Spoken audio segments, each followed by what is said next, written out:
Siyanibingelela nonke balaleli. Makwandise kini umusa nokuthula ngokumazi uNkulunkulu noJesu Kristu oyinkosi. Bazalwane, izwi lenkosi uJesu Kristu leli olilalele njengamanje. Izwi lenkosi uJesu Kristu. Lapho sishumayela khona. Siphinde sifundise. Sihlole imibhalo yezwi. Ngokwentando kaNkulunkulu kwindodana yakhe uJesu Kristu oyinkosi nomsindisi. Sizocela bazalwane ukuthi kubo bonke abantu abalalele njengamanje ukuthi nibe namaBhayibheli enu kuze sonke sizofunda kanye sibe nokuqonda imibhalo engcwele. Kubo bonke abantu abangenawo amaBhayibheli sizocela ukuba ni download iBhayibheli kwi-app emafonini enu. Kuze nani nizofunda kanye nathi sibe nokuqonda sonke kanye njengoba umoya ongcwele esihola ekwazini iqiniso levangeli elinguKristu Jesu oyinkosi nomsindisi. Bazalwane, igama lami nginguYeqiniso Bright Zulu, ngihamba nomfowethu uMhlengi Zondi. Sizocela ukuthi kubo bonke abantu abalalele emva ukuthi sebelalele izwi libahlabe enhlizweni bafune ukubhabhadisa egameni lenkosi uJesu Kristu. Nalabo abanofakazi ngemsebenzi kaNkulunkulu ezimpilweni zabo bayafisa ukuthi nabanye abantu bazi ukuthi uNkulunkulu uthembekile nokuthi ungcwele. Bathule ufakazi nabanye abantu bazi nabanye abazalwane baqiniseke ukuthi uNkulunkulu esimkholwayo nesimthembayo uthembekile ezimpilweni zethu. Sizoshiya imininingwane njengoba uyibona ku screen kuze uzothula ufakazi nabanye abazalwane bezokhandleka baqiniseke kule ndlela. Nawo onemibuzo ungenakho ukuqonda ufisa ukubuza kuze amehlo okuqonda kwakho ezovuleka ngokwezwi likaNkulunkulu elitholakala eBhayibhelini, umoya ongcwele evumile. Nawe uthathe imininingwane oyibona ku screen noma esoyishiya kuze imibuzo yakho uyibuze uthole ukuphenduleka. uNkulunkulu umoya ongcwele evumile, uKristu Jesu oyinkosi nomsindisi. Bazalwane, ngizoqala nge-email address. Email address ithi izwilenkosi.ujesukristu@gmail.com. izwilenkosi.ujesukristu@gmail.com.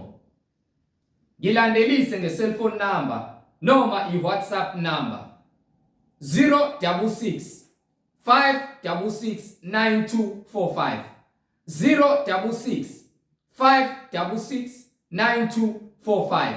Bazalwane, intshumayelo zonke nemfundiso ziyatholakala ku YouTube. Lapho ungahlala phansi uphethe iBhayibheli ulalele, uthumele nezihlobo zakho nabo bonke abazalwane okhonza nabo kuze nabo bezohlola imfundiso abayilalele ukuthi iyatholakala yini ezwini, kuze nawe uzokwazi ukuqhathanisa ukuthi lokhu enihlanganyela ngakho nimdumisa uNkulunkulu njalo manihlangene nabangcwele ngabo kuyafakazelwa yini imibhalo engcwele nemfundiso efundiswa khona la. Umoya ongcwele evumile ukuba amehlo akho avuleke okuqonda kuze uqonde ukuthi kuyikhona kuphi okumthokozisayo uNkulunkulu ngempilo zethu.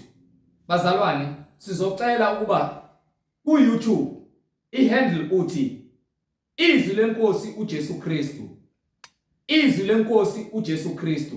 Ungakhohlwa ukuthumela abanye abazalwane, ungakhohlwa futhi ukuthi usubscribe kuze uzothola njalo imfundiso ephilileyo, umoya ongcwele mayivumile ethinta inhliziyo yakho ekubiza ekukhanyeni kwezwi, ngoba ezakhe izimvu ziyalizwa elakhe izwi. Bazalwane, sizocela ukuba sivule ngomkhuleko simbonge uKristu Jesu oyinkosi nomsindisi ezimpilweni zethu. Baba wethu osezulwini, malingcweliswe igama lakho, umbuso wakho mawufike, intando yakho mayenziwe emhlabeni njengasezulwini. Usiphe namhla isinkwa sethu semihla ngemihla. Usithethelela amacala ethu njengoba nathi sibathethelela abasonayo. Singangeniswa ebulingweni kodwa usindise kokubi, ngokuba umbuso ungowakho namandla nobukhosi kuze kube phakade. Amen. Bazalwane, Njoba sengishilo angihambi ngedwa, ngihamba nomfowethu ozobe sihola ejula kabanzi ngokwezwi, embula imfihlakalo umoya ongcwele esihola ukuba isibani nokuqonda kwengqondo zethu kukhanye simamkele uJesu Kristu oyinkosi nomsindisi, konembeza ongenakho ukusolwa, simkholwe ngokomoya nangeqiniso egameni lenkosi yethu uJesu Kristu oyinkosi nomsindisi. Yamkelani umfowethu uMhlengi Zondi. Amen. Amen. Siyambekelela bazalwane. Egameni lenkosi uJesu Kristu, yena oyinkosi umsindisi, onguye bonke esiyikho kungaye, nalokho kufanele sibe yikho kufanele sikuthathele kuye. Silokho sithule bona ubufakazi ukuthi munye uNkulunkulu ongenamphelezeli, ongenamkhapheli, ongenambonisi, akanayo uNkulunkulu oseduze kwakhe. uNkulunkulu ozimele yena yedwa, owenze konke ngamandla akhe, ngenkazimulo yakhe, udumo nezibongo kufanele yena kuphela. Amen. Namanje sithi uNkulunkulu siyambonga ngalesikhathi nomusa asenzele wona ukuthi isime la, siphinde futhi sikwazi ukuvuka inyama isahlangana nomphefumulo, senze intando yakhe ngokuzithoba, noma izinhliziyo zifuna ukuphikisana nentando kaNkulunkulu, kepha ngokuba sesizinikelile ekutheni sifuna ukuphilela yena. Ngakho senza ngakho konke kusemandleni ukuba sigcine siyenzile intando yakhe, noma ngabe kumnyama kubomvu, egcineni izwi lakhe ilona elingumanqoba. Singazitshela ukuthi sihlakaniphile okwesikhashana, kepha egcineni izwi lakhe ilona elizakuma. Konke sedlulile, konke esikwenzayo sijabulisa inyama, ukuba le nyama esijabulisayo izakufa, izakubola, izakubuna. And uma seyifile ayinanzuzo, kepha kunomuntu ongaphakathi kwena okumele akhazimulise uJehova. Uma lo muntu engamkhazimulisi uJehova, ephika enkanini ngokuthobela inyama nemisebenzi yezinkanuko, lo muntu uza kuphela kubhe. Ngakho-ke kubantu abalaziyo iqiniso kuzoba kubi kakhulu ukubona ukuba bathe belazi iqiniso bangafuni ukulilandela. Kulabo abangalazi iqiniso bayokwahlulelwa ngobulunga nokungalungi kwabo okusenhliziyweni nangonembeza wabo, ukuba wonke umuntu uza kuma phambi kwesihlalo sobukhosi ahlulelwe ngemisebenzi yakhe, ukuze konke kugcwaliseke nokulungiswa kaNkulunkulu kugcwaliseke. Akekho ozakuzilandulela, akekho futhi ozakubalekela intukuthelo nokwahlulela kaJehova. uJesu uza kubuya ngenkazimulo kayise, esezokwahlulela izwe, esezoqoqa ibandla lakhe.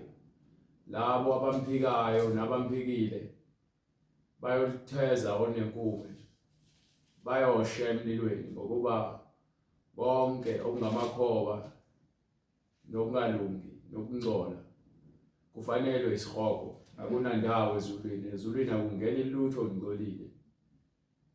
Ngakho-ke namanje siyazithoba phambi kwesandla noma ngaphansi kwesandla sikaNkulunkulu esiphakemeyo, sithi igama lakhe maliphakanyiswe, udumo luye kulena lonke.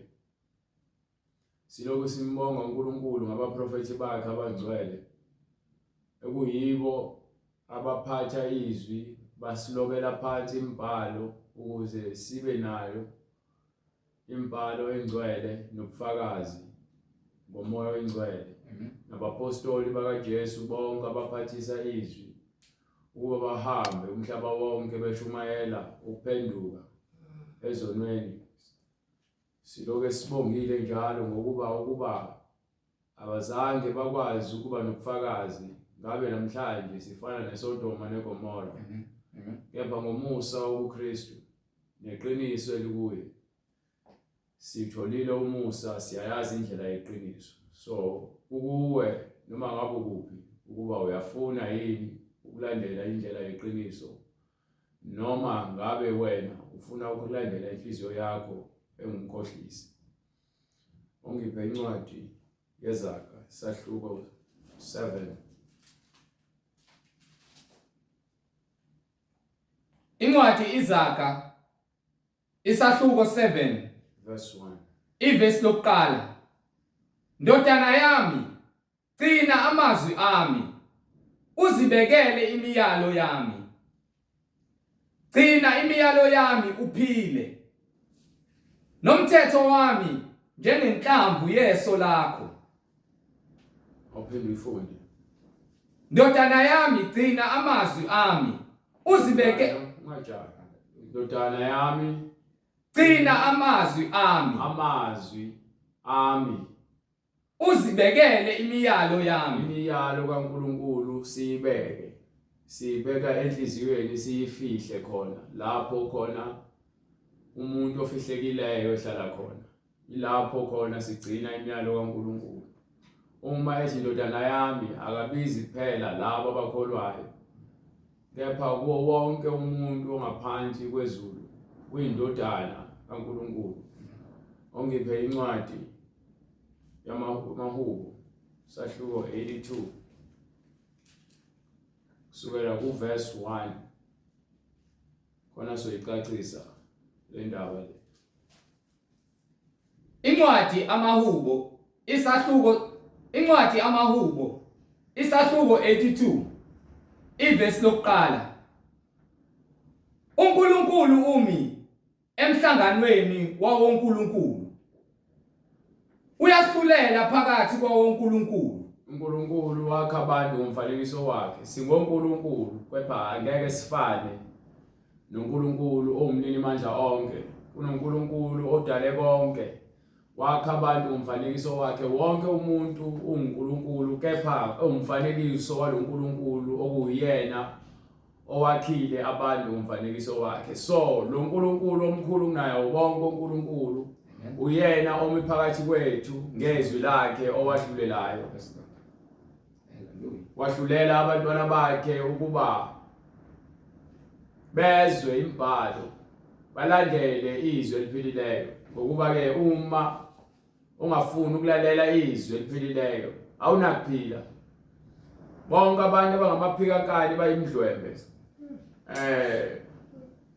babantu abangenaqonda, bayizibula, bahambe kumnyameni bayimpumputhe. Ngakho ke leli izwi leli esifundisayo lesishumayelayo, izwi leli liletha ukukhanya nokuphila, elikufundisa ukuthi indlela yokuphila kulomhlaba esiphila kuwona asakhuluma indlela kaNkulunkulu, ngokuba indlela kaNkulunkulu iyona ukuphila. Sesityala nje indlela yokuphila ngaphansi kwelanga, ilezwi esilinikwa umoya oyingcwele. Ngokuba ninobandlululo, ninokwahlukana, ninongaqondi. Nazi ukuthi iBhayibheli labantu abathize, iBhayibheli lawo wonke umuntu ongaphansi kwelanga. Ngokuba uNkulunkulu uyibekile lembhalo, ebekela ukuba abantu bazi izindlela zakhe. Uma ungazazi izindlela zakhe umele ukufa. Njengokuba noAdam noEva baphuma kumyalelo, njalo noKhayini wabulala umfowabo, begcwele ungalungi. Ungalungi kuholela ebumnyameni, kuholela ekufeni, kuholela phansi kwabafileyo esihogweni. Ngakho ke leli iBhayibheli elibalekelayo, nigijimela ubhiya, nigijimela ukufebe, nigijimela amanga, nigijimela izindlela zenkohlakalo, ngenxa yokuthi ke nifuna ukwenza izinkanuko ezifunwa izinhliziyo zenu ezimbi. Egcineni niza kulifeyisa, niza kubhekana nale iBhayibheli. Sekuhlolwa amagama abantu njengokuba ithi incwadi, ongiphi incwadi yamahubo. Hallelujah. uNkulunkulu umi emhlanganweni umile, kuzoba khona umhlangano wabo bonke abantu bangoNkulunkulu, kepha kunoNkulunkulu ongumnini mandla onke. Kusho ukuthi njengoba kukhona amakhosi, kukhona inkosi engaphezulu kwamakhosi akhona lemhlabeni. Njengoba kukhona ababusi nezikhulu, khona isikhulu esingaphezulu kwezikhulu ezikhona lemhlabeni. Njengoba khona obaba lemhlabeni, khona ubaba wethu osezulwini owuyena ophethe bonke labo baba. So uma ke ekunikile amandla ukuthi wena ube ubaba noma umholi noma ube umbusi mase wena ubuse ngendlela yokhohlakala uthi yena umi enhlanganweni yaboNkulunkulu wenzani uyahlulela phakathi izwi lakhe ilona lelilungumahluleli yabona le Bible esiliphethe le Bible esifundisa ngalo umahluleli akekho munye ngokuba yena ungulizwi njengoba elishila izwi lakhe lezwi lisibuko sokuba uyena uNkulunkulu njani uNkulunkulu olungileyo uNkulunkulu omsulu ongenacala uNkulunkulu onomuso nothando kepha intukuthelo yakhe ephenjiwe ibekelwe labo abangamaphikankani labo abawokhanda lemtshelo kwakhe lenhliziyo zabo zikhuni azifuni ukuzithoba ingakho ke emile phakathi namanje umile ehlaleni sakhe sobukhosi uyabusa okuphakade akekho ongamsusa akekho ongamreplace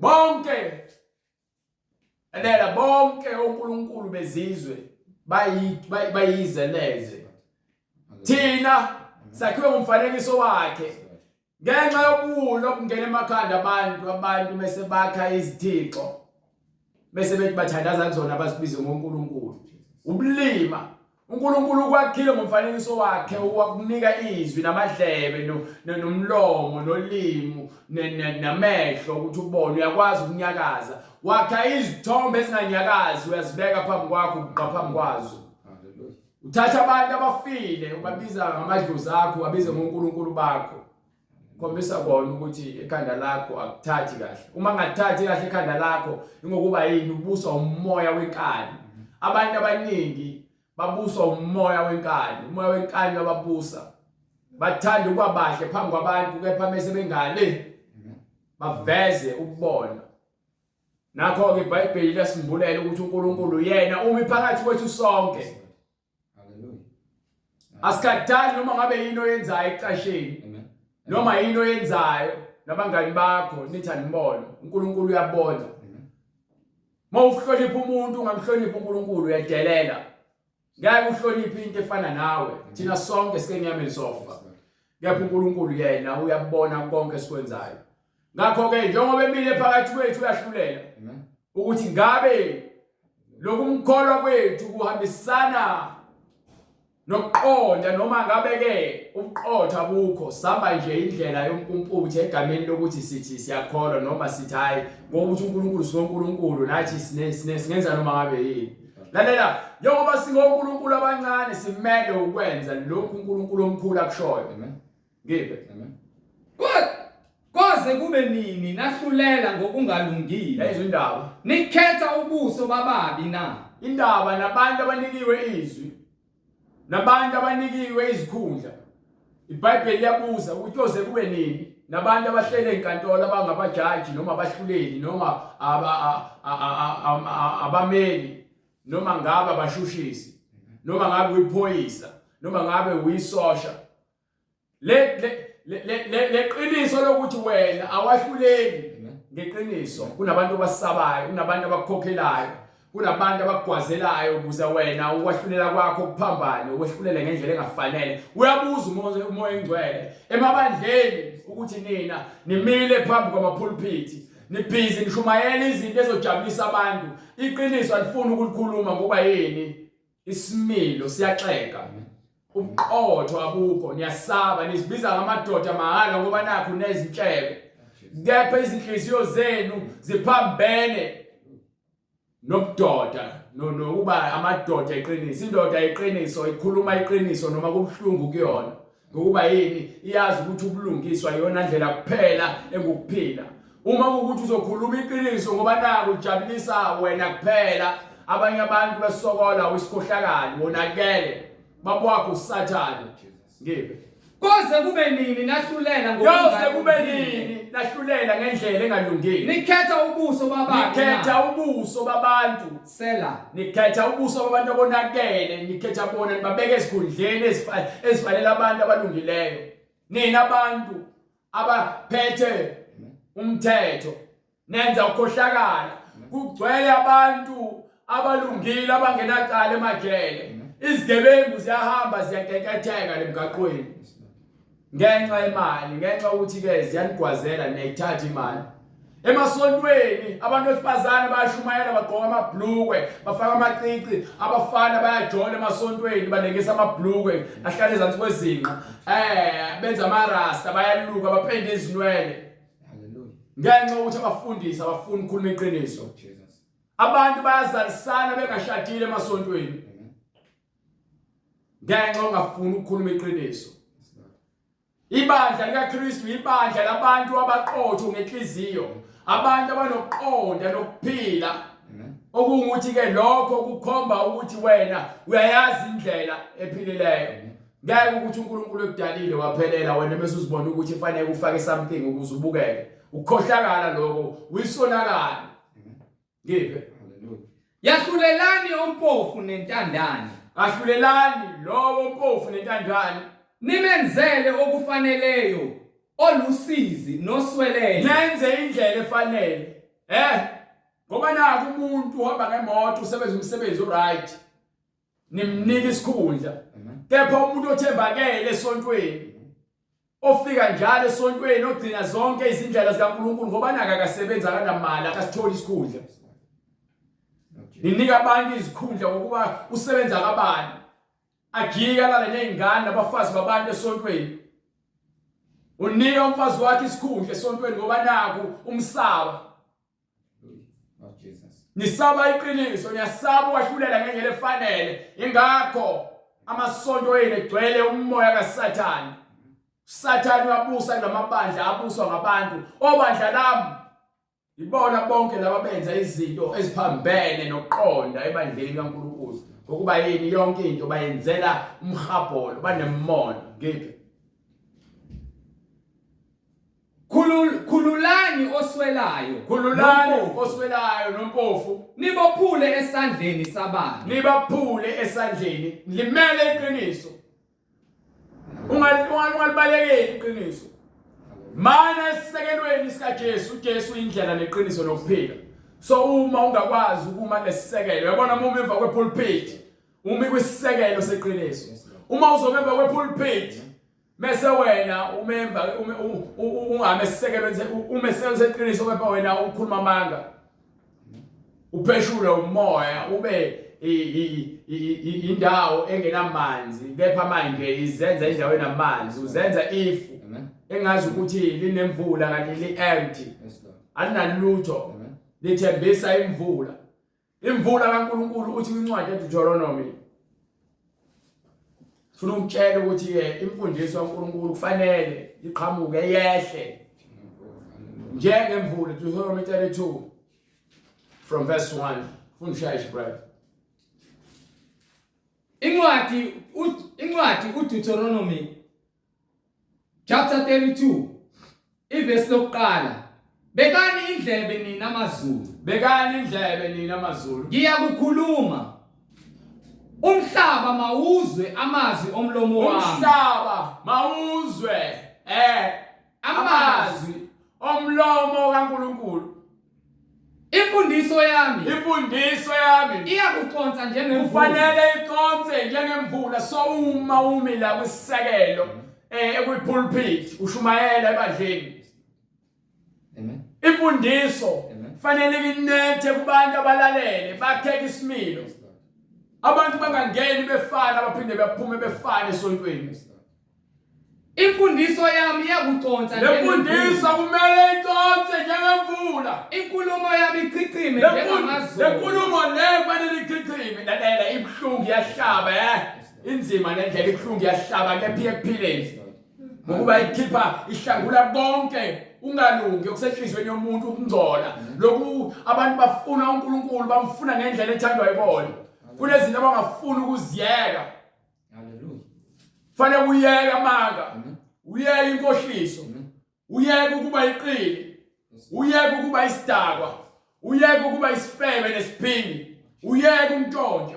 Uyeke ukuthakatha nokukhuluma amanga uhlebe ngabanye abantu.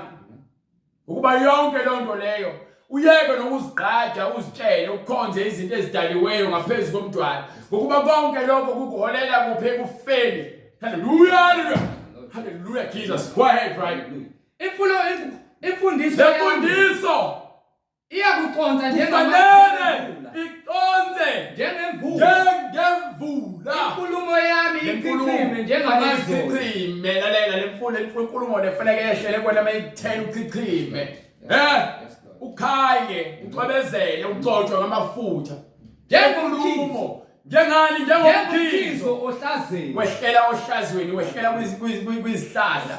Umkhizo mawehlela muthi afike ekseni noma uyafika endle ufica izihlahla ziyacwebezela ngamanzi aqhamuke ezulwini ngisho ukuthi ke zizokhula zibe kuhlaza njengoba kuthiwa ohlazweni zikuhlaza ziyakhula zikhula ngendlela ngoba yini zithola imvula efanele kanjalo mawufika esontweni fanele uthole imfundiso efanele uma ungayithola imfundiso efanele uzoqhubeka uhlale ube yisoni ungene esontweni uyisoni uphinde uphume futhi esontweni uyisoni amen njengomkhizo ohlazweni njengomkhizo ohlazweni nanjengezihlambi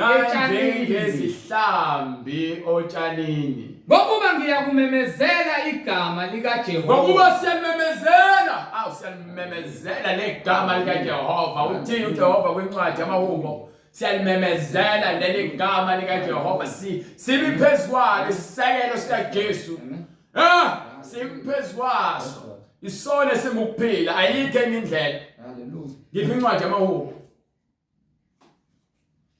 incwadi yamahubo isahluko 82 verse 1 uNkulunkulu umwe enhlanganweni yawonkulunkulu uyahlulela phakathi kwawonkulunkulu koze kube nina nahlulela ngokungalungile nikhetha ubuso bababi na koze kube nini nikhetha ubuso bababi yahlulelani ompofu nentandane nimenzele okufaneleyo olusizo nimenzele okufaneleyo ososizini nalowo osweleyo khululani umusa abantu nibenzele umusa abantu abahluphekileyo nibenzele umusa qhubeka khululani oswelayo nompofu nibophule esandleni sababi abanakwazi abanakuqonda bahamba ebumnyameni bayahamba bayadwanguza ngemfundiso edukisayo izisekelo zonke zomhlaba ziyazamazama mina ngathi ningonkulunkulu nina nonke uthi mina ngathi nina ningonkulunkulu nina nonke ningamadodana ophezu konke kanti nokho kanti-ke nayo indaba kumele uyazi njengoba ngikutshelile ngiqala ngathi mina qhosha ngenyama qhosha ngezinto ezijabulisa inyama zikwenza uzikhukhumeze uziphakamise nifake izinkophe zokufakelwa nikunda amashiya nifake opende nipende ubuso nifake amazinyo nifake amagolide nikunda amakhanda niyadaya amakhanda niphuza utshwala niyafeba nigqoka amabhuluke niyawalengisa nifake amaqwebe niyanelengisa ama-chains emqaleni nidweba ama-tattoo nibhizi niphathe imbese niphathe ibhamu nifake iy'ntambo esinqeni nisibiza ngamagongo anifuni ukuthi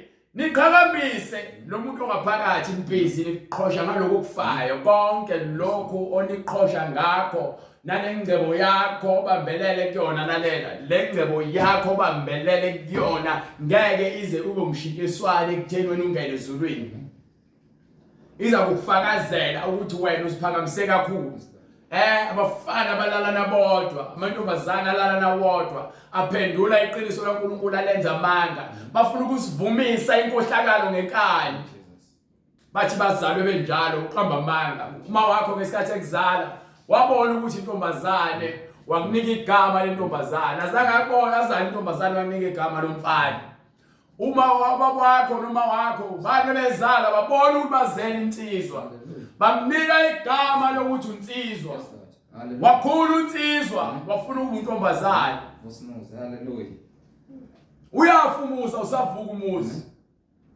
fila umuzi mphizi nithi emasontweni nifuna izikhundla niyabanga nihambe inkantolo lithi iBhayibheli ngenzeka kanjani abantu abangcwele bahambe bowahlulelwa abantu abayizoni khombisa lokho ukuthi sekukhona ukuthatha kancane ngokufuna nje isikhundla so uhamba izinyanga ngokufuna nje ibandla lakho ligcwale uncamela ukushintsha iqiniso likaNkulunkulu ushumele ngezinto ezojabulisa abantu uhambe uyothwala ulanda izinyoka thwala ngezingane zakho khona uzoba nemali funa nje ukuthi ube namatekisi amaningi thenga abantu ukuthi ababulala abanye abantu ukuze wena ube isiceli uzolithetha libomvu haleluya Jesus uzolithetha haleluya wonke amacala enu animele ngaphambili uma ungaphenduki ungaba isiceli manje emhlabeni yakutshela iBhayibheli isonke singoNkulunkulu singamadodana ophezulu konke kepha nathi indaba kanti nokho sizofa njengabantu nje sonke sizofa niwe njengesinye nibiza ushembe ngoNkulunkulu wenu uphi akafanga balobe benenzela izibonakaliso zamanga nigxume njabule nitshakadule yini izwi kaNkulunkulu alikho niyahamba niyadwanguza dwanguza kwenu kuniholela kuphi ekufeni ungabi nabanye uNkulunkulu ngaphandle kwami Exodus chapter 20 verse 3 ungabi nabanye uNkulunkulu ngaphandle kwami nizakhela izinto zenu emhlabeni nikhonza zona kuthiwa singazikhonzi izithombe niyazikhonza izithombe ungazenzeli izithombe ezibaziweyo namfanekiso wokusezulwini akho umuntu onokuhlakana oqondayo ongenza zonke lezi zinto elithi iBhayibheli singazenzi uma ukuthi wena uyakholwa uyalazi iqiniso uyalazi iBhayibheli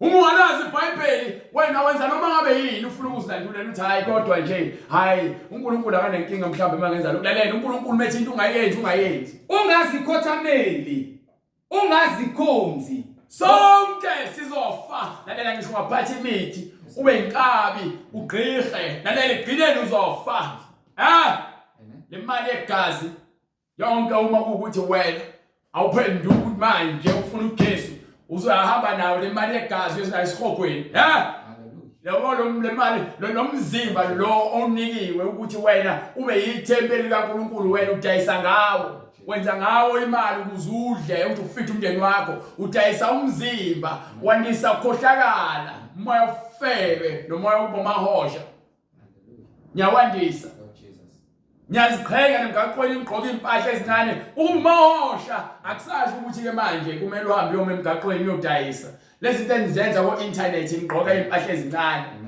abantu besifazane manje sebekhohlakele ngale nje lesimanga izingane ezincane zizalwe ngama 2000 sezifaka inkophe nezokufakelwa kanye namashiyo okufakelwa nenwele zokufakelwa bese hamba egcwala internet eloke ekhuluma ukuthi ufuna indoda enjani nani bafana nazi ukuthi ama queen slayer vele kwi slayer igama le slayer lisho wonke uyoqeda ngawe queen slayer uzoqeda ngawe Sathana uqedile ngezingane zenu zikhuluma izinto ezingazazi zikhuluma uwangana Jesus bajabulisa inyama bajabulisa inhliziyo zabo bayazikhohlisa abanasimilo abanakho ukuzethemba abantu besifazana abangenakho ukuzethemba bakufuna ngaphandle ezifweni eziphathekayo ingakho befuna amadoda anezimoto amadoda agqoka kanjalo amadoda asebenzayo ahola kangakanani Jesus yebo ukwazi ukusho ukuthini ukuthi uwumfazi wathi uwumfazi ufuna ukufaka izinto amen faka amabhuluku amancane amen kanti ni-keep ngale ndlela isimanga wonke umuntu wesifazane ufaka into zokufakela noluka ikhanda lakhe lo muntu wesifazane akakoqondi ukuthi uthini uNkulunkulu umuntu wesifazane lithi iBhayibheli akaligundi ikhanda lakhe kuba lezi nwele lezi azinikiwe zuludumo kuyena so uma siwuphawu lokuthi wena lizisembozo fanele lokho ukwazi ukugcina ngenxa yokuthi anazi lutho nihamba amasonto angazilutho nihamba nilandela ofukwe nilandela impungusho izinto ezingalifoni engalazi iqiniso zibe sisekelweni samanga babo usathane ingakho imfundiso engcwele ningayazi Nizochaya wena nolaka nenhliziyo encane. Iqiniso leli likwenza ukuthi wena ubheke mina. Hlukana nami, bheka iBhayibheli lakho. Bheka iBhayibheli lakho. Lithi iBhayibheli ningonkulunkulu. Ningamadodana ophezulu konke. Kanti nje khona into omele uyazi ukuthi egcineni niyakufa njengabantu. Sizofa sonke njengabantu. Niwe njengesinye sezikhulu. Akekho uMandela wafa isikhulu. uShaka Zulu wafa, Michael Jackson wafa. Bonke bayafa. Ubaba wami wafa, uma wafa, umfowethu wafa. Akekho othi yena uzakuphila okwaphakade. Umkhulu wafa. Okhokho bakhokha basekho. Ngokuba ibekiwe le ndlela ukuthi safa. Kepha ekufeni kwakho thina bantu abazi iqiniso nendlela yokulungiswa, nina sigcwele umusa neqiniso, sibekele ukuphila okuphakade ngoba uJesu sithembisile. Amen. Sithembisiwe ukuthi ke uma siphila ngokuthula, inhliziyo zethu zibunene, thanda umakhelwane wakho njengoba uzithanda, uhlukane nakho konke okubi, ungakhulumi okubi, ungenzi okubi, ulandele ukuphila, nawe uzakuthola ukuphila okuphakade. Kepha uma umuntu othanda ukwenza okubi, ongiphi incwadi ezakhe. Incwadi iZaga isahluko 7 verse 1. Ndodana yami, gcina amazwi ami. Into yokuqala okumele uyazi uma uyindodana kaNkulunkulu, izwa izwi lakhe kuphela. Kuphela. Izwi lakhe kumele ugcine. Iyona code yokuphila izwi. Iyona ndlela yokuphila izwi. Alikho elinye izwi elingaphezu kwaleli izwi. Ungahamba uzithenge incwadi zakho, uzifunde incwadi eziningi ezibhalwe ngokuhlakanipha obubula bomuntu. Emva kwalokho wena ufe nabo lobo bubula lobo, uhambe uyongena esihogweni. Uhlakanipha kwesikhashana, lalela. Umphefumulo wakho uyisibani sikaNkulunkulu asinikile ukuthi kukhanye kuwena. Kepha niyanthatha uSathane namembatha nesitha ukukhanya kaNkulunkulu. Ngokuba ngifuna ukugcwalisa izinkanuko zenu. Ngephi? Ndodana yami, gcina amazwi ami. Haleluya. Gcina amazwi ami. Uzibekele imiyalo yami. Gcina imiyalo yami. Gcina. Umuntu uyigcina igugu. Gcina imiyalo. Uyayazi imiyalo kaNkulunkulu. Okwaphela nithi niyakholwa kepha imiyalo aniyazi. Uyavuka ekseni lokuqala nje ukwazi ukuthandaza. Awukwazi ukumbonga uNkulunkulu.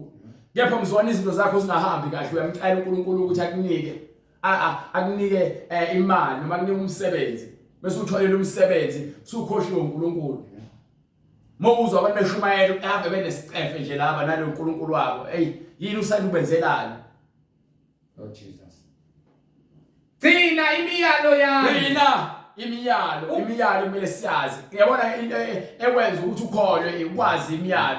Ukholwa kanjani ungayazi imiyalo? Niyahamba nesontweni phatha amaBhayibheli bathi imiyalo kaNkulunkulu aniyazi and futhi aniyilandeli. Abanye bayayazi, babhizi baphethe amaBhayibheli mahala.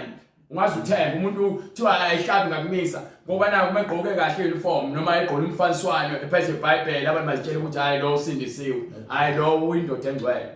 Mefika ngale ubhizi uyakhetha emafonini, ukhetha namantombazane azohlangana nawo. Wenza imkhuba omunye ubhizi umeqeda kwesontweni ahamba ohlangana nabantu ayongena ngamawindi emzini yabantu ukuzalana enza ucansi ukhohlakala ukugcwele inhliziyweni zabantu. Hallelujah. Lord Jesus. Gcina imiyalo yami uphile. Gcina imiyalo kaJehova ukuze sithole ukuphila. Kufanele sigcine imiyalo. Amen. Nomthetho wami njengemvula umthetho kumele siugcine, fanele siugcine kaNkulunkulu. Yonke into esifundiswayo uNkulunkulu ngeBhayibheli usitshela ukuthi asilonde izwi lakhe ezinhliziyweni zethu ukuze kube khona ukuphila. Amen. Nomthetho wami njengenhlamvu yeso lakho. Umthetho ukuthi uthatha ubeke njengeaphula ulibuka uhlezi ubuka wona. Makuthiwa umuntu akayophila ngesinkwa kuphela, kepha ngawo wonke amazwi aphuma emlomeni kaNkulunkulu. Kusho kona lokho ukuthi eBhayibheli umngani wakho awungeke akhangena umuntu uthi uJesu ubani umngani wakho, ubani ubhuti wakho, ubani uma wakho, ubani usisi wami. Ukuba yilabo kuphela benza intando kaNkulunkulu. Awakho mngane into ezweni endlini kaNkulunkulu. Uthi thina sikabangani bakhe. Usibiza ngabangani bakhe ngokuba sesenza izinto ezifuna uyena. Amen. So uma wena uze endlini kaKristu. Amen. Umama. Uma wenza intando yakhe ubhuti. Uma wenza intando yakhe usisi. Uma wenza intando yakhe. Uma ungayenza intando yakhe angikwazi. Yebo wasezweni, yebo umfowethu lapha ezweni. Kepha la endlini kaNkulunkulu. Awunako ungitshela ukuthi hayi unabangani. Abangani abantu abakhohlisana ngezinto ezizokwenza ukuthi bazwane ngokukhohlakala. Amen. Ngephe Ibophe eminweni yakho. bophela lemiyalelo nomthetho kaNkulunkulu eminweni yakho.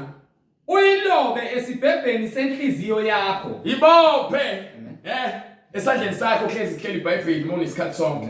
Mase baba lokuyibophela esibhebheni senhlizweni yakho kule mbhalo efundayo yonke kufanele iyohlala enhlizweni yakho. Yisho kukho ukuhlakanipha. Tshela ukuhlakanipha ukuthini? Ungudade Wena wethu. hlakanipha ungudade wethu. Hallelujah. Wena hlakanipha ungudade wethu. Amen. Akekho umuntu ongathi amen kulento engishoyo uma engayena okaNkulunkulu. Umuntu okaNkulunkulu kuphela uthi amen la. Owamukela lelizwi ngokujabula ngokuba yini izwi likaNkulunkulu uyalazi uyakwazi ukuhlakanipha kaNkulunkulu.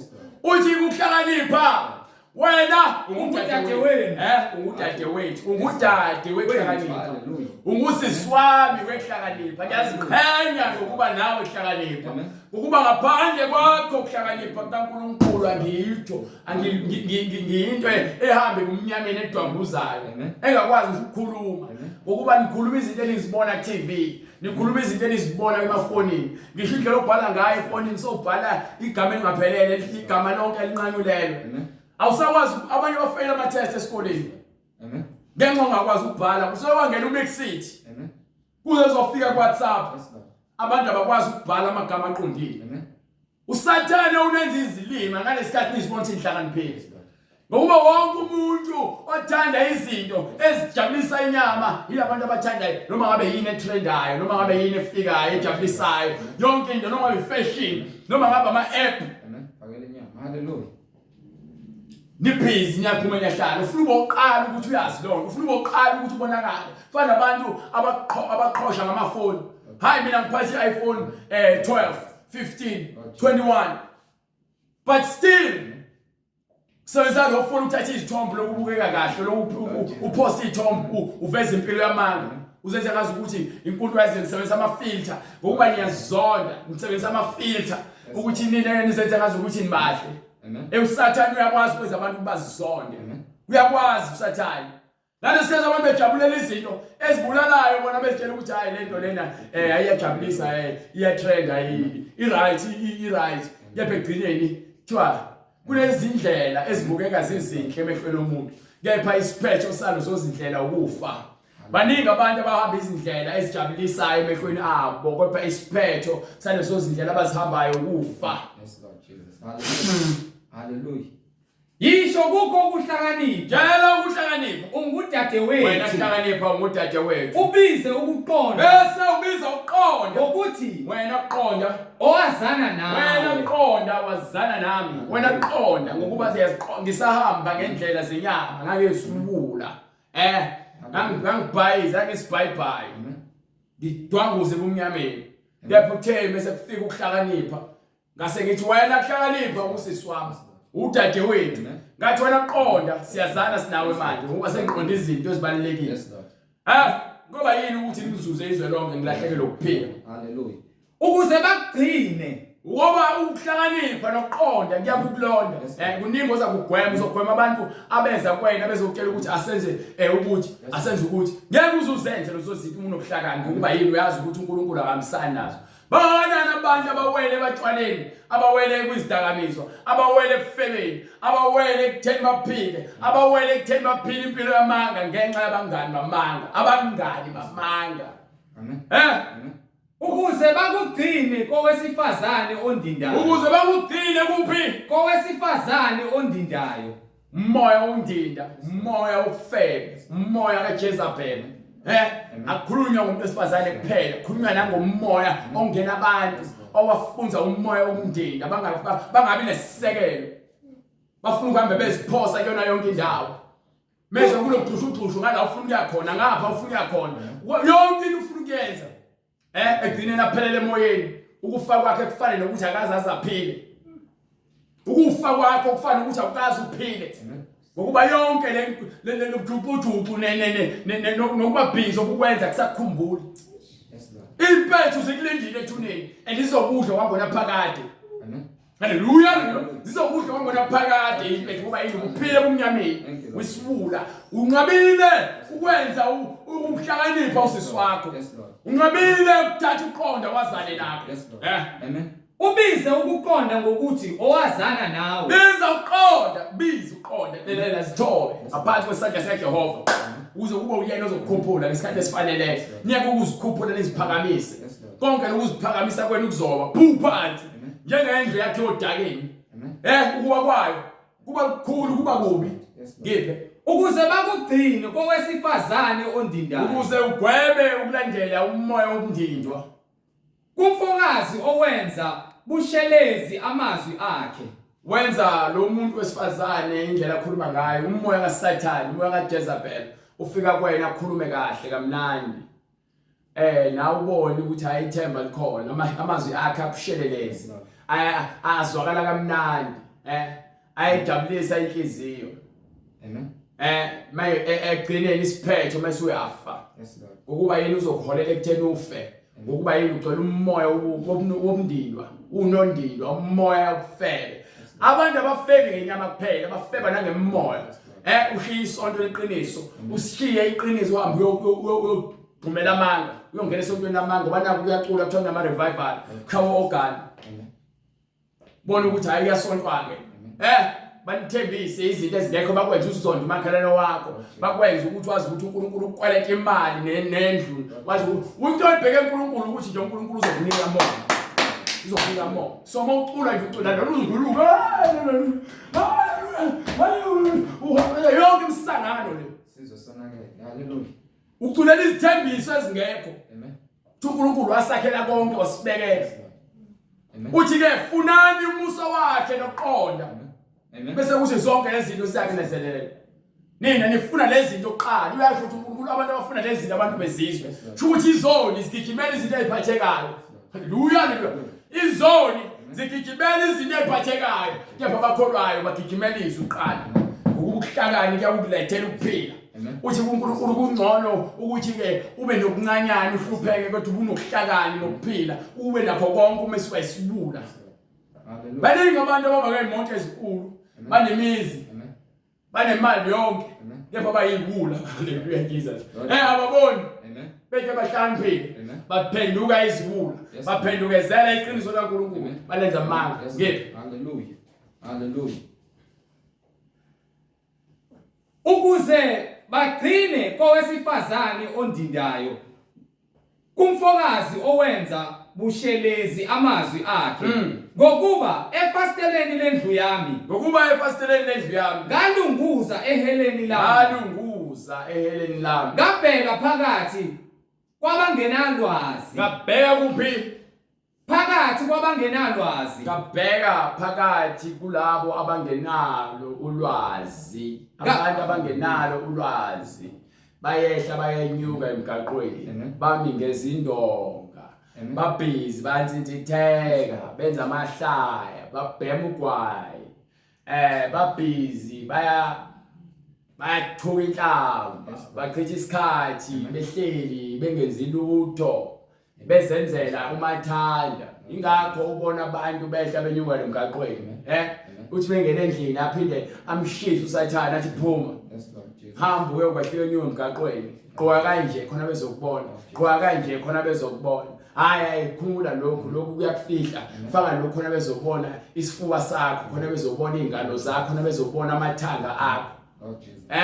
No khiphe le wiki lena ay kufanele faka lena lefana le wiki lena. Penda ubuso bakho. Thatha isikhathi wenza yonke lento le. Yongazi uzohamba wehla wenyuka emgaqweni. uhambe wenze konke ungahlakaniphi ophume lapho uhambe ungipha incwadi yezaga sahluko 1 from verse 3 esavala incwadi isahluko sokuqala ivesi lesithathu. yes sir Nokwamukela ukulaywa ukwamukela ukuyalwa kube ngokuhlakanipha kuba yini kube ngokuhlakanipha uma ukwamukela ukuyalwa kuba yini kube ngokuhlakanipha uzothi-ke ukuhlakanipha usisi wakho ngokuba sowamukelile ukuyalwa ngeke uzuthi ukuhlakanipha usisi wakho ungakokwamukela ukuyalwa ngeke nokulunga nokwahlulela okuqondile neqiniso kube khona iqiniso nokunika abangenakwazi ukuze sikwazi ukuthi uma sesinalokwazi nokuhlakanipha nokuqonda neqiniso nobuqotho mase sibe sinike labo abangenakho ukwazi indlela yokwazi neqiniso nokunika abangenalwazi ukuhlakanipha sibanike ukuhlakanipha nezinsizwa ukwazi namasu ukuze izinsizwa zibe nokuqonda namasu ukuze ohlakaniphileyo eze aqhubeke aqine ekufundeni noqondileyo athole iziluleko into ebalulekile isiluleko abazali bethu abasakwazi ukunaluleka ngoba senalulekwa yi-TV senanulekwa abangani benu abakhohlakele senanulekwa othisha benu abanikhombisa izindlela ezingafanele uthisha ufuna ngabe naye uyalazi lencwadi angikhathali uma uneziqu ezingakanani wonke umuntu ufuna ayazi lencwadi ukuze waluleke ngokuhlakanipha kwaNkulunkulu hayi ngokuhlakanipha komuntu ngokuba ukuhlakanipha komuntu konke kuyabhubha kuphela okwanemhlabeni kuphela kepha nokuhlakanipha lokho esikulondayo ngezwi ikona lokho uzosifulela amasango ongena ezulwini ngabe ufuna ukungena ngesango noma ngabe ufuna ukukhishwa ngaphandle uyolahlela ubumnyameni obungaphandle lapho khona ukukhala nokugedla kwamazinyo ukhona ukushisa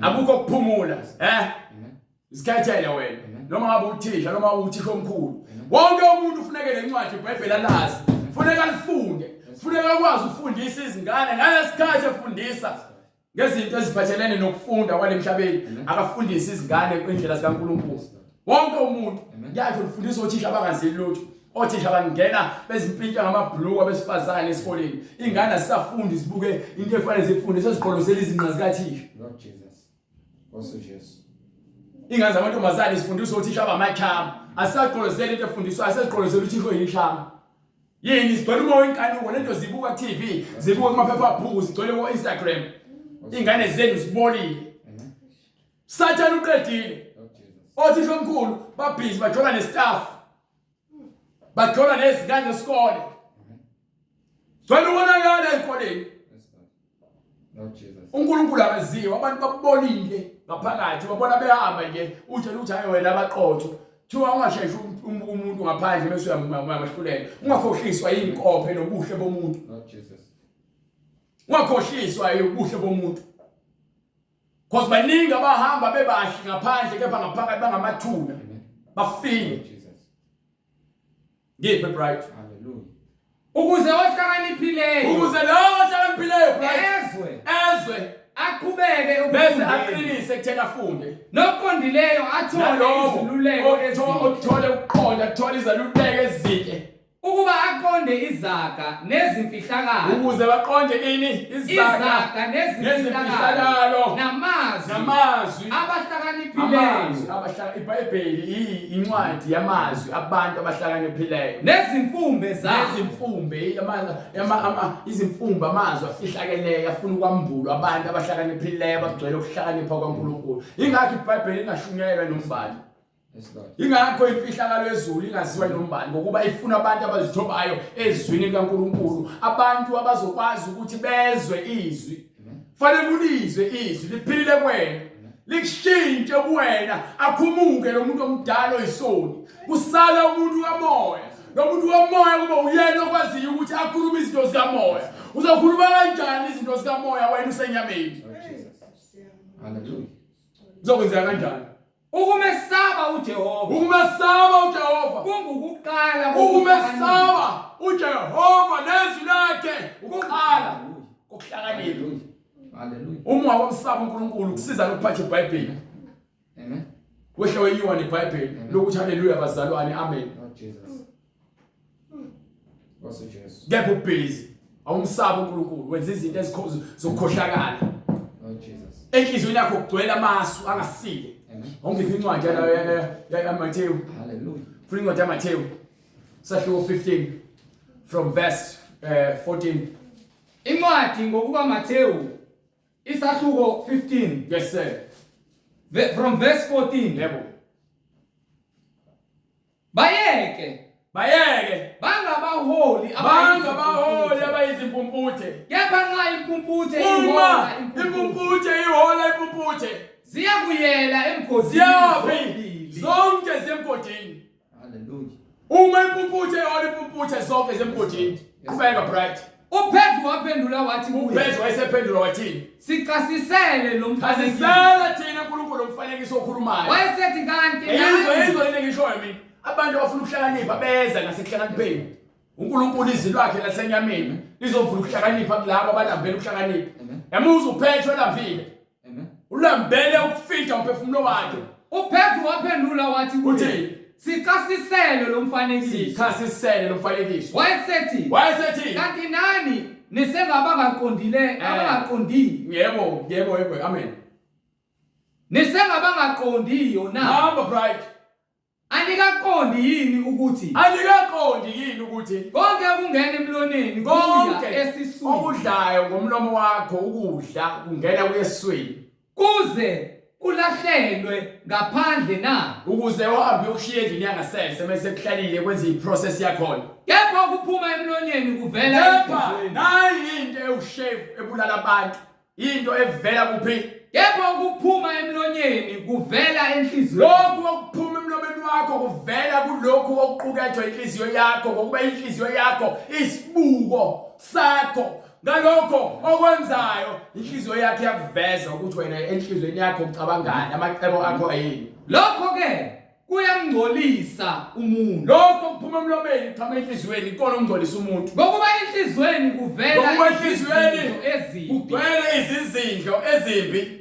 Ukubulala, ukuphinga, ubufebe, ukweba, ukufakaza amanga, ufakazi wamanga, ukuhlambalaza, umoya wokuhlambalaza. yilezo zinto Yizona izinto ezingcolisayo umuntu. Izona izinto ezigcwele enhliziyweni zenu. Nibhizi niqukethe ukungcola namacebo namahlazo nobunqunu. Lo mnqunu benu benza nawe ngokamoya ube nqunu. Bese uba impumputhe bese uyongena weni ngokulandela ezinye impumputhe. Kodwa ukudla ngezandla ezingahlanjiwe akungcolisi umuntu. Yezwe indaba. Business tshela ukuthi wash izandla before udle. Enza ukuthi wenza lezo zinto azibalekile. Siza ngani ukuphinda zonke lezo zinto imfundiso zabantu kepha ke izwi laNkulunkulu ngekho lingapheli wena. Ongiphi incwadi yezenzo sahluko 2 sibatshele kumele bayenze. Uma ufuna ungena izulu fanele uphenduke kuyona yonke lemfundiso enifundiswa abantu engaphathelene nokuphila kwaNkulunkulu. Izwi laNkulunkulu iyona into yokuqala le ekumele sibe nayo. Uma kukhona umengameli noma umbusi noma ngabe umahluleli noma ngabe ummeli ophikisana neBhayibheli, lokho umsebenzela uSathane, uyi-agent kaSathane. Amen. Akekho noyedwa umuntu ongaba nenkinga nemfundiso elungisa isimilo somuntu. Amen. Wathini uPetru? Hallelujah. Incwadi izenzi isahluko sesibili verse 37. Yes sir. Sebekuzwa bahlabeka enhliziyweni. Yes sir. Bathi kuPetru nakwabanye abapostoli, Yes sir. madoda bazalwane, siyakwenze njani na? Nayo into kumele uyenze. Wathini uPetru? uPetru wayesethi, phendukani. Yiloyo naloyo abhabhathizwe. Yilowo nalowo fanele uphenduke ezonweni zakho. Kuyona yonke into iBhayibheli ingahambisani nayo. Uma ukuthi uyakholwa noma ufuna ukukholwa noma wena uyazibona ukuthi ungcolile, kufanele uphenduke. Mase ke uza kuJesu uvume ngomlomo wakho ukuthi uJesu uyinkosi nomsindisi, bese kuba ukuphila kwena. Bese emva kwalokho wena uyabhabhathiswa egameni likaJesu Kristu okunguyena ongumsindisi. Akekho omunye umsindisi okunguyena onguNkulunkulu. Akekho omunye uNkulunkulu. Eyizindaba. Phendukani. Phendukani. Yiloyo naloyo ababhaphathizwe egameni likaJesu Kristu kukho ukuthethelelwa kwezono zenu khona niyakwamukeliswa wamukeliswe isiphiwo sikamoya oyingcwele ngokuba isithembiso ngesenu nesabantwana benu esabo bonke abakude bonke inkosi uNkulunkulu wethu eyakubabiza inkosi uJesu Kristu uNkulunkulu wethu eyakubabiza wafakaza nangamanye amazwi amaningi wabayala wathi zisindiseni kulesizukulwane esiphambeneyo zisindiseni elizibhayibheli lithini zisindiseni ozoziletha kuJesu Kristu ukuba kusindise so ngokwenza njalo uyazisindisa kwinto okuthele ezayo kulesizukulwane esiphambeneyo so uyothike bese ufuna ukuzisindisa uze kuJesu uyobe sithumelela umyalezo noma usifonele ku number leyo ebonayo ku screen sefoni yakho noma ku TV yakho noma icomputer yakho uyobe sithumelela umyalezo uma unobufakazi ufuna ukubuthula uyobe sithumelela umyalezo uma unembuzo ephathelene neBhayibheli nakhona ukwenza njalo uyobe sithumelela umyalezo ukuze sikwazi ukuthi siphendulane sidinge indaba zikaNkulunkulu ezibalekile zombuso wokuphila uNkulunkulu simbonge uNkulunkulu ukuba asenzele umusa asinike lesikhathi sisho uNkulunkulu aqhubeka angcine anibusise aninike amandla amasha laba sebewile laba abasahamba ubunyameni abalethele ukukhanya beze ekhanyeni bahamba indlela yokudla kwasezulwini badle ukudla kwasezulwini bangalambeli inyama kuphela balambele ukudla kwasezulwini siyambonga uNkulunkulu ngomusa nothando sithi uNkulunkulu aqhubeke asebenze umsebenzi wakhe njalo kuze kube sekupheleni kwakho konke sicela ufale uNkulunkulu Baba egameni lenkosi yethu Jesu Kristu uNkulunkulu onamandla siyacela Nkosi uJesu Kristu ukuba zonke inhliziyo ezihlolwa izwi lakho Nkosi ukuphelisa umsebenzi wakho Nkosi siyacela izwi lakho libe ngumlilo ohangulayo Nkosi singabi nakho ukuthula singakayenzi intando yakho Nkosi siyayicelela ukuba silungiswe izwi lakho ngoba liyisibuko esibuka kulo Nkosi siyacela Nkosi ukuba lenhlamvu usuyitshalile kuyo yonke umhlabathi uyimpilo zabo bonke abantu abalizwayo izwi lakho njengamanje Nkosi ubabizele ekuphendukeni sebeyilizwa izwi lakho Nkosi ubavezela bona ukuba inyama ingcolile nayo yonke imisebenzi yenhliziyo befisa Nkosi ukuba benze njani wena uyababiza ukuthi baphenduke bamkele wena Kristu Jesu njengenkosi nomsindisi bangene emanzini babhabhadiswe ligcine Nkosi izwi lakho sulifakile ngaphakathi kwenhliziyo zabo bonke abantu abafuna ukuphenduka ngokomoya nangeqiniso ngonembeza ongenakho ukusoleka beze kuwe Nkosi beze ekhanyeni okuyiqiniso umusa Nkosi osenzele wona wezwi lakho kuba Nkosi mawukhuluma sikuzwe siyacela Nkosi ugcine izwi lakho isitha lingabi namandla ukuthi lithathe izwi lakho Nkosi ngokuba wena uyalitshala ngaphakathi komhlabathi alihlezi Nkosi ngaphezulu kwamatshe alihlezi Nkosi lapho Nkosi lizoqilwa khona ameva kodwa uyalitshala Nkosi lingene ngaphakathi kunembeza nakumphefumulo wethu ngoba Nkosi izwi lakho ladala umuntu ilo wona kuphela umphefumulo womuntu okwazi ukuthi ezwe izwi lakho abe nokuphila kuwe Nkosi yethu Jesu Kristu manje naphakade amen ukuthula makube kubazalwane nothando kanye nokukholwa okuvela kuNkulunkulu uyise nasenkosini uJesu Kristu umusa mawube nani nonke bathandekayo inkosi yethu Jesu Kristu ngokunganqamukiyo amen